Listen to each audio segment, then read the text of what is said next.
అనగనగా ఒక రాజ్యం ఉంది. ఆ రాజ్యాన్ని పాలించే రాజు చాలా తెలివిగలవాడని, ఎలాంటి వారినైనా బోల్తా కొట్టించగల మేధావి అని అనుకునేవాడు.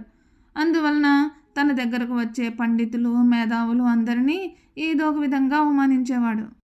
ఆ రాజ్యంలోనే ఒక పల్లెటూళ్ళలో ఒక రైతున్నాడు.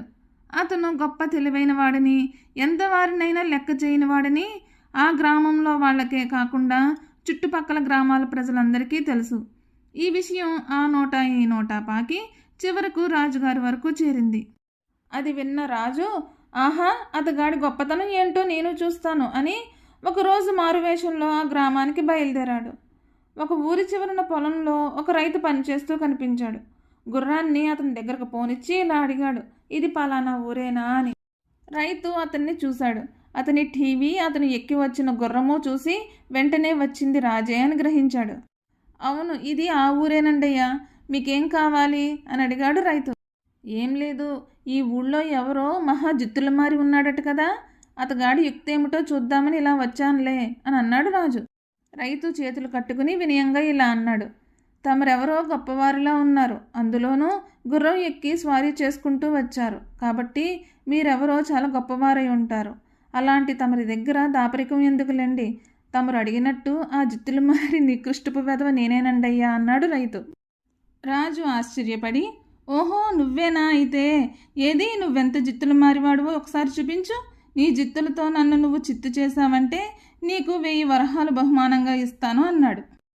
అలాగేనయ్యా, కానీ ఇవాళ కాదు, రేపు సరిగ్గా ఈ వేళకే ఇక్కడికే రండి అని వాయిదా వేశాడు రైతు. అందుకు రాజు ఒప్పుకోలేదు.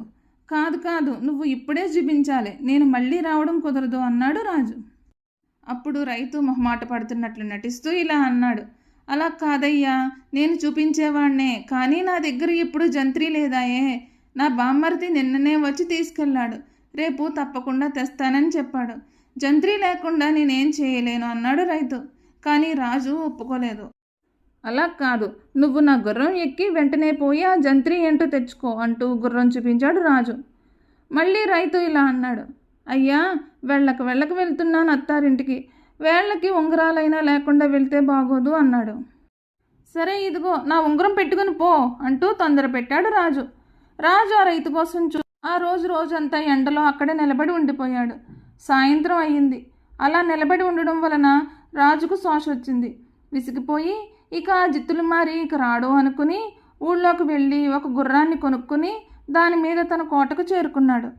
కోటకు చేరుకున్నాక మంత్రి ఇలా అన్నాడు, ప్రభు, మధ్యాహ్నం మీరు పంపిన మనిషి వచ్చాడు, ఇదిగో తమరి ఉంగరం ఆనవాలుగా చూపించి 1000 వరహాలు బహుమతి తీసుకున్నాడు, అలాగే తమరి గుర్రం అప్పగించి ఇదిగో ఈ ఉంగరం ఇచ్చి వెళ్ళిపోయాడు అంటూ ఒక ఉత్తరం అందించాడు. అందులో ఇలా ఉంది, మహారాజా, జంత్రి లాంటిది ఏమీ ఉండదు, ఉంటే గింటే మనిషి బుర్రే జంత్రి, నన్ను క్షమించండి అని రాసుంది. రాజు ఆశ్చర్యపోయాడు. అవురా, ఎంత జిత్తుల మారి అనుకున్నాడు. ఈ కథ మీకు నచ్చినట్లయితే please like, share and subscribe to my channel.